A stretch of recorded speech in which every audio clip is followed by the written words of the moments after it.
Hey everybody, welcome to today's video. It's Ryan, also known as Max Afterburner, also known as the fighter pilot next door. On this channel, I break down topics that involve military tech, geopolitics, current events, and we do deep dives on those subjects. Recently, we've been breaking down what's been happening between Pakistan and India with that huge air battle that happened just a few days ago from the time of this video releasing. And today, I'm going to do a full breakdown and reaction to the debrief that's being done by the Pakistan Air Force Air Marshal and also the Indian Air Force's response to what happened. So this way we can try to break apart actually what's been going on, because there's a lot of hearsay. Basically, the sources are trust me, bro. And we're going to try to distill a little bit of that. Today, I'll be reacting to the videos. I'll link to the actual source videos in the description. Here we go. Let's dive in. We'll start with the Indian Air Force's reaction to the altercation that happened with 125 plus aircraft. And if this doesn't get your blood going, I can't help you. I don't know what else to tell you. And I'm going to be speaking to you from my experience of being an F-15E combat fighter pilot, F-16 Thunderbird pilot. We'll do this breakdown and then stay to the end of the video because I want to give you guys some highlights on the tech, on the J-10C, on the Raphael, on the Su-30s, the different jets that are involved in this altercation. And we'll talk about the strategic implications of what this might mean moving forward. So stay to the end of the video for that. Let's dive in. So here we go, my friends. Here are the Indian generals, and they're going to be breaking down what took place during Operation Sindoor. And I think it's very interesting because at the top you can see it says Operation Sindoor. You can kind of see the bottom of that text, and then it's got like some powder. To me, it looks like a spice. It's like saffron or it's turmeric. The Indian people are so chill. They're literally talking about bombing terrorist camps and shooting telephone pole-sized missiles at other jets, and they're like, don't forget the turmeric. Don't forget to enjoy life. The Indian people are so chill. I've got a lot of friends from India. I've got a lot of friends from Pakistan as well. Both of these groups of people are awesome, and I just think it's too bad that this fight's taking place. It's kind of like it's two brothers fighting over mom and dad's estate. They're so similar, they really don't know what to do. So they're like, well, we don't know what to do. We're so similar. We can't get along because we're so similar. Religion and language are essentially the things that divide them, but I think they're very similar people, good senses of humor. Overall, I've got friends from both sides, so it's very interesting to see this taking place. But also, can we get some generals that look a little more like Maverick? All right, that's the last comment I'll make before we get started. Here we go. Can you give a number of assets we lost? Because there's been a lot of speculation going on. International media writing a lot of things about our platforms, including Rafales. I mean, Pakistan claiming that Rafale has been downed, etc. Can you put that questions to rest and clarify on that? I guess that question is for me. All right, I'm happy that you've asked this question. You know, we are in a combat scenario and losses are a part of combat. The question that you must ask us, okay, and indeed that we must ask ourselves, you inclusive, is have we achieved our objectives?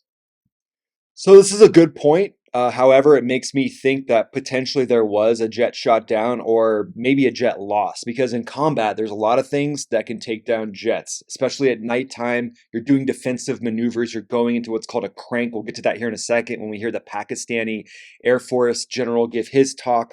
But there's a lot of things that can happen in combat, and he brings up a good point. I mean, if for some reason they did have a jet get shot down, that is a cost of going to war and going into this operation to take out these terrorist camps. Have we achieved our objective of decimating that terrorist camp? And the answer is a thumping yes. And the results are for the whole world to see. As for the details, what could have been, how many numbers, which platform did we lose? You know, at this time, I would not like to comment on that because we are still in a combat situation. And if I comment on anything, it will only be advantage adversary. So we don't want to give him any advantage at this stage. All I can say is that we have achieved our objectives that we selected, and all our pilots are back home. Thank you. So that's a really good point he brings up. You know, it's a tactical advantage if you give too much information when there's still potentially hostilities that can be going on. Myself having flown on the Thunderbirds, it's just clear to me how much of a propaganda war takes place despite the real war. So you've got the real war, metal on metal, and then you've got the airwaves where propaganda war is taking place. You're shifting public sentiment. There's a lot of things taking place behind the scenes. So I think this general, this air marshal brings up a great point that you don't want to give away too much information. And then at the end there, he says, oh, by the way, everybody's back home safe, which is awesome. So even if some of their jets did get hit and shot down, or for whatever reason they had to punch out or bail out, or mechanical issues, I mean, all kinds of things can happen. So if that did happen, they're all back home safe from what it sounds like, and I hope that's the case. All right, now let's jump to this Pakistani general, the one that's in charge of the Pakistan Air Forces, and let's break down what he is saying took place during this entire air engagement. The new art of war. This BVR fight of a couple of dozens up to 70 from their side, about 40, crossing 100, is the first ever. So BVR fight means beyond visual range, and the reason why that was taking place is because they didn't cross that line of control. And you could see more of this, guys. That's why I wanted to do this episode for you, is to show the new style of warfare that could be taking place. It's very interesting because they're saying, look, we didn't go across the line of control, so everything's okay. A main reason for not going across the line of control is because the air defenses are going to be stronger. If you're over top of that other nation's territory, you're going to be closer in range to those S-400 missiles, the different surface-to-air missiles that each country has. And so you have a much higher chance of getting shot down. And that's what happened to India in 2019. They actually crossed the line. They didn't have the standoff weapons that they have now, and one of their jets got taken down. In the history of aviation, it is going to be taught as a textbook case and a study and a reference material in the aerial combat history.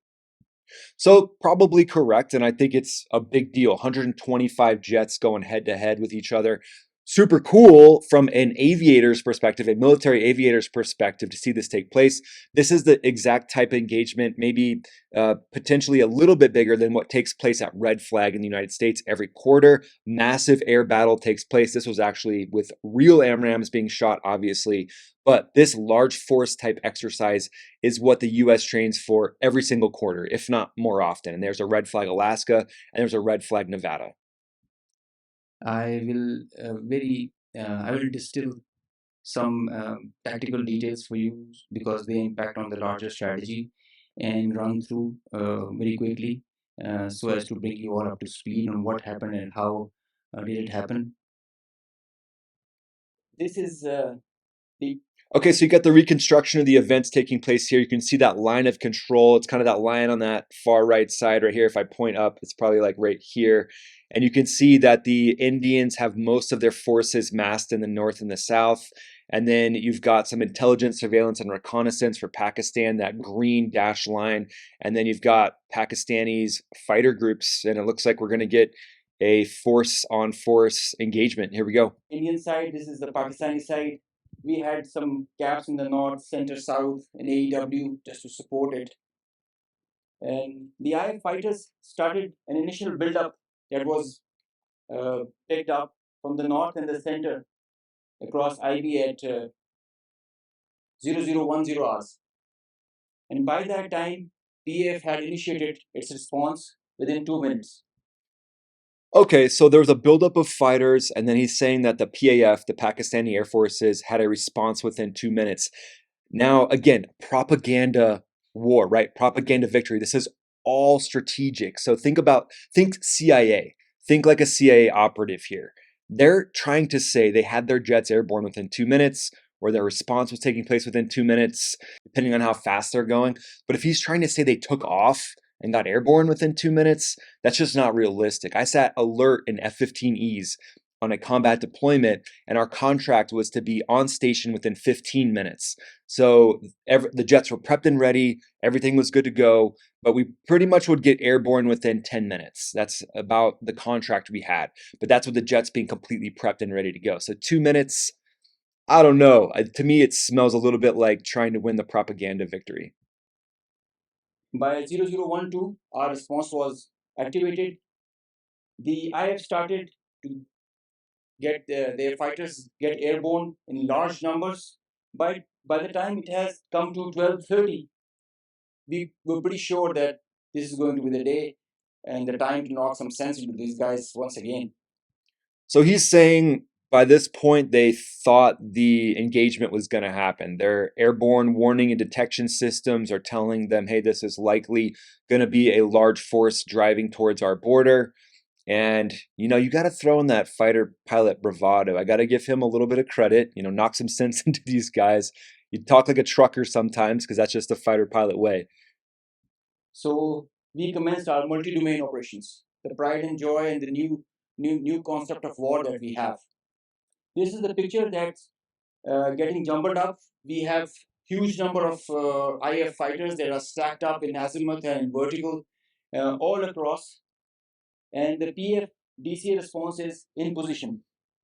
The complete package, when it gets into shape, it is on 4 axes, and we perceive that they will have 4 incisions just to embroil. Up to 60 years. So he's saying there was basically 4 main groups of Indian fighters, and so they were massing their retaliation towards those 4 main groups. And something I want to say that's very interesting is, let's say Pakistan did shoot down 5 jets, which he's going to get to here in a second. The reason why they were able to do that is because the Indians are turning around at the border. Now, I'm not saying that they shouldn't turn around because they might get shot by surface-to-air missiles, but at the end of the day, if there were this many Indian jets going up against that many Pakistani jets, likely if they would have just kept trucking, targeting as they likely would do over an ocean or over some larger swath of earth, they could just decimate these other fighters just with sheer numbers. Now they're going to have to defensively react, obviously, but it's an advantage to Pakistan that these jets are essentially going to turn around right at a defined point, and they're going to be going forward long enough to get their cruise missiles off. So some of these Indian fighters might actually be delaying their defensive reactions until they get within a LAR, and that's a launch zone for those cruise missiles. Craft, including 14 Rafales, were electronically ID'd by all through our electromagnetic operational environment. We call it the EMO. So by the time they were in air, we had sorted out and contracted all fighters and accounted for. And a lot of the radars nowadays are ASA radars, so they're phased array, so they're really good radars. The radars that are on the J-10Cs and then the radars that are on the Rafales are also phased array ASA radars, so super advanced radars. And if you have mega radars on the ground that are huge, then yeah, I could understand you could identify different jets at range. You could identify multiple contacts up to 100. Depends on how many of these radars that you had. But the ASA radar, man, that thing is nothing to take lightly. I flew with it in the F-15E, and it essentially just opens up your SA, your situational awareness, in a way I've never seen before. The 60 number, that augmented to 72 through their scrambles that kept on coming just to reinforce and supplement and to saturate the air defense. They thought they could do that for the Pakistani edge, air defense ground environment. The complete DCA package response by Pakistani side was also there. We had 42 high-tech aircraft on our side. And when he says the DCA package, that's the defensive counter-air package.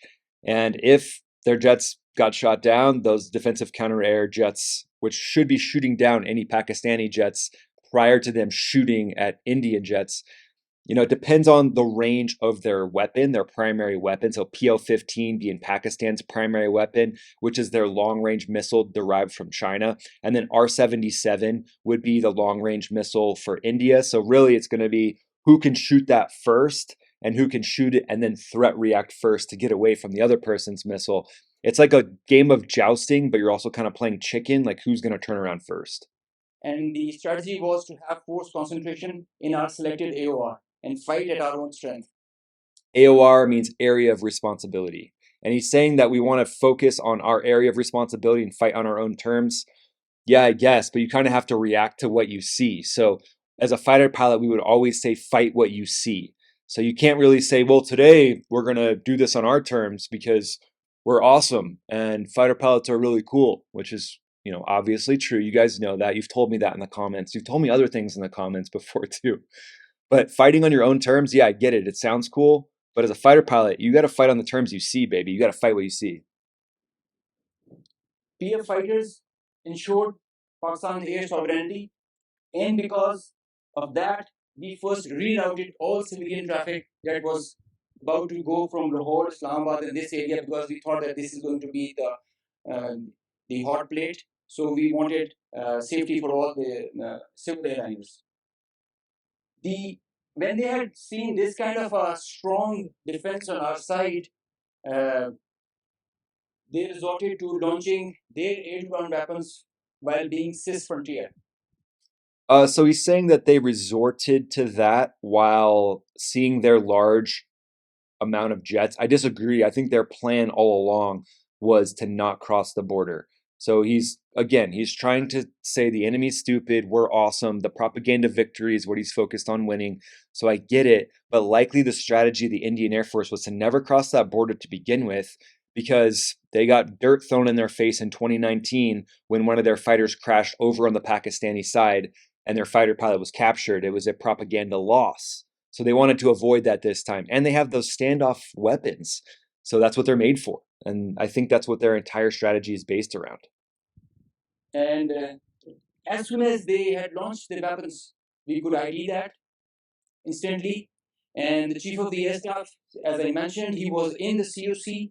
He has been there for a couple of nights. I've seen him there. So when I said that he spearheaded and he led from the front, he really did that. And he changed the contract. We were given rules of engagement first to deter. And as soon as this thing happened, we changed our rules of the game in the air. So he's saying their first rule of engagement was to deter, so maybe keep them from crossing the border.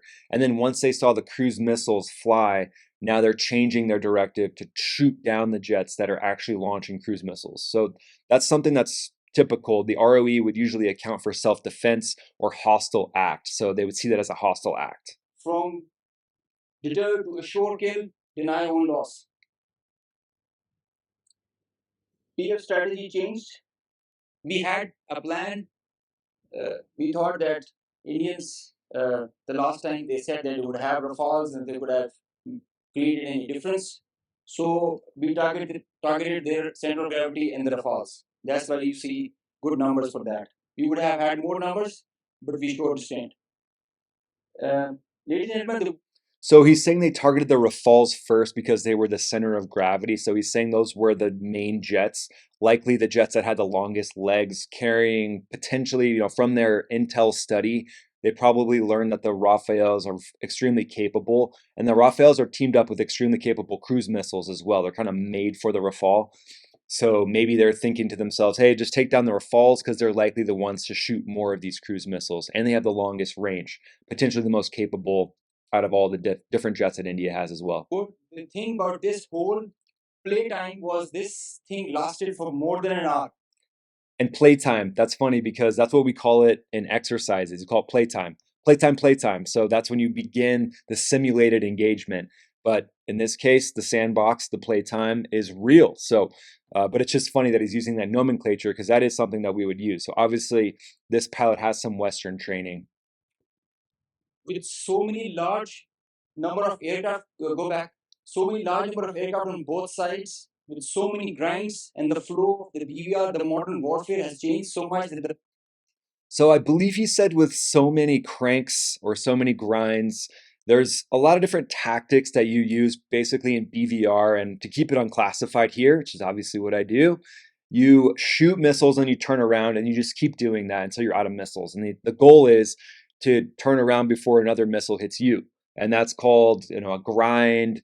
That's one of the maneuvers that you do. And then a crank is another maneuver that you would do to build geometry and build spacing. So he's using all the right terms. He's saying all the right things. Long stick, the employment is if you don't shoot, you get shot.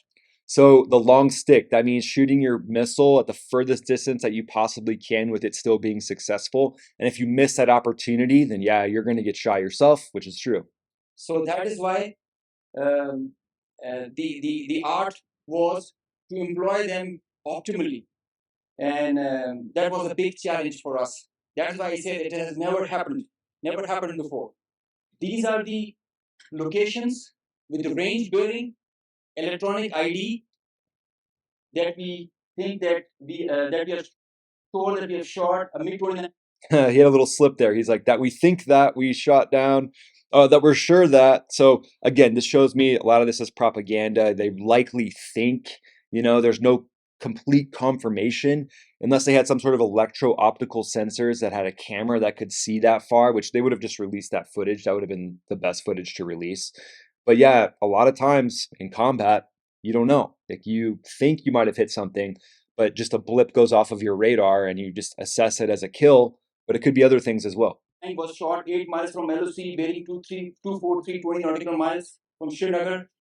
A Su-30 was shot 192, 19 miles, 25 miles from LOC. We have the exact details because you can. So it looks like 3 Rafales, 1 MiG-29, 1 Su-30, and then the UAV that was shot down as well, is what they're claiming. Not in the modern battlefield, you cannot conjure up things out of imagination. You have an electronic ID. The aircraft gets picked up by his data link. As soon as you put on your radar, you show yourself, and nobody can hide, nobody can deny that. Well, I mean, yeah, I see what you're saying. Like, you get an electronic print, you kind of see what these jets are with your ASA radars. But ultimately, man, at the end of the day, if you don't have video proof, if you don't have proof of the missile smacking right into that jet with some sort of IR tracking system or IR video system or the actual crash itself, then it is kind of hearsay until you can prove it. If you have some sort of video, it didn't happen unless it's on video. Highly capable systems for sure that can track these things, that are tracking jets, but a lot of things can happen in combat. You turn, you dive low, you get as low as you can. The radar that was tracking you can't track you anymore. You get behind terrain, so now they can't track you, and it just looks like the blip goes off your radar, so you assess it as a kill. That might not actually be a kill. So I like it. He's got his fangs through the floor. He's like, look what we did. We took out all these jets at the range, the bearing, the altitude. I get it, man. Like you're excited and you want these to be kills, but it still remains to be seen from everything I've seen so far. If you guys have seen different things, throw them in the comments. A Rafale was shot 54 miles from LC in Srinagar. So you can have all these details. We have exact range bearings, because and when you employ your weapon, you know exactly when the missile is getting active, when it is getting, and the blip is disappearing, which is verified as you. He's saying, when the weapon is getting active, that essentially means like it's using its own little onboard radar. It's not using the mothership, that source of radar where it launched, and then you can take that source radar off and do other things with it. Doesn't guarantee you a hit. It just means that the radar on the actual missile itself is tracking. And he's really trying to get them to say, guys, we really shot these down. And, maybe they did, but it does seem like he's trying pretty hard to convince them. We get down for the debrief. So none of the claims have any fact in them. So they are pretty clear, pretty concise. So he's saying none of the claims have any fat, like none of them are disputable, which I would disagree. I think some of them are disputable. There's especially hitting a drone, that one probably very likely because that thing's not going to maneuver. It's not going to try to outmaneuver the missiles. But hopefully these Indian fighter pilots knew the range is not to mess with. I really hope that's the case for them. And it sounds like they all made it back to base. So, these missiles are not very forgiving. They don't just steer clear of the cockpit. So, whether these jets got shot down or not, to me, it's looking more wishy-washy, more gray. And I have a audio from Rafale formation that I will share. The call sign is Godzilla. As soon as those animals are extinct, so this one also got extinct. Nice. He's trying to, throw in the sound bites. These Godzillas got extinct. All right. Trying to make a joke there. I got it. Please play.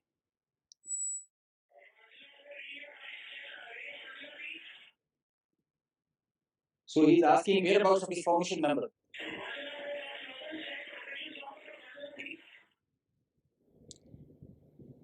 So he's trying to get a hold of Godzilla 4, sounds like. That's what a flight lead would be doing. They'd be trying to get a hold of the members of their formation.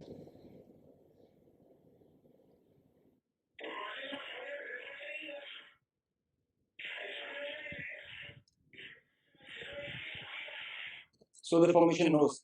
His leader knows that his number, one of his member, flight member is not there. they have an RT. This is the original RT that they are exchanging, and they're asking about his position. He's giving his own operations as fine, but he has claims that I've seen an explosion in the air. Yeah, so an RT would be a radio transmission. I couldn't really tell. That was a little hard to decipher there, but it sounded like there was a flight lead, and actually there was someone else answering. I think it was really hard to tell.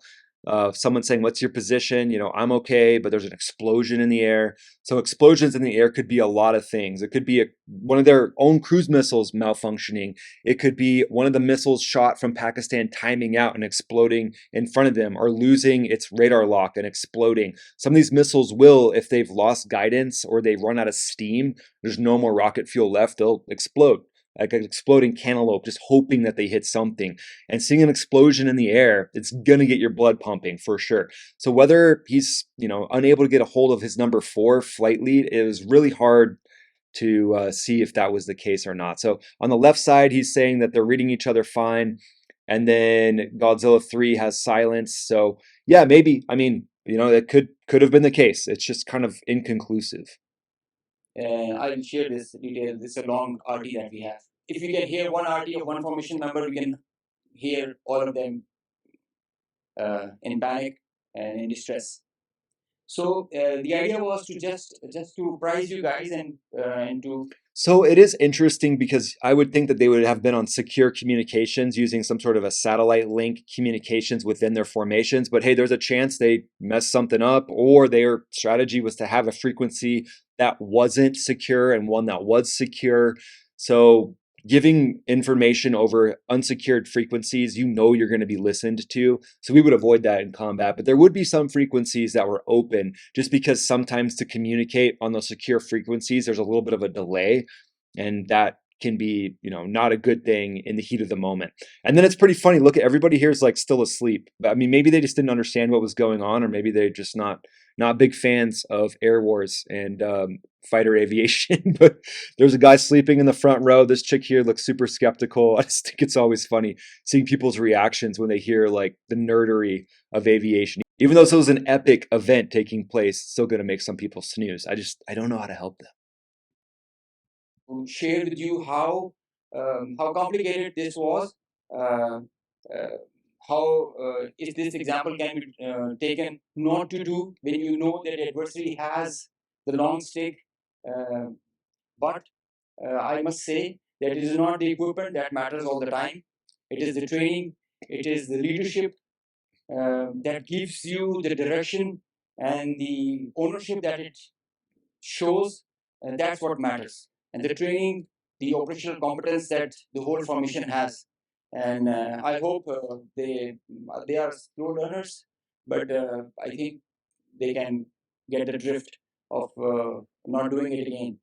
Thank you. Okay, so I understand what he's saying. I like that part. It is about leadership. It's about airmanship. It's about being incredibly solid in the jets and being able to operate your specific jet with as much knowledge as possible. But also at the end of the day, why would Pakistan, if they didn't shoot these down, why would they be saying they did? Because the Indians would obviously know they're not. I mean, if they're trying to win some sort of global propaganda victory, okay. But it does seem weird that they would claim to shoot these down if they didn't, because India would, in their internal sources, they'd be like, you guys are lying. We're just going to do this again. But he's trying to deter them from doing it again.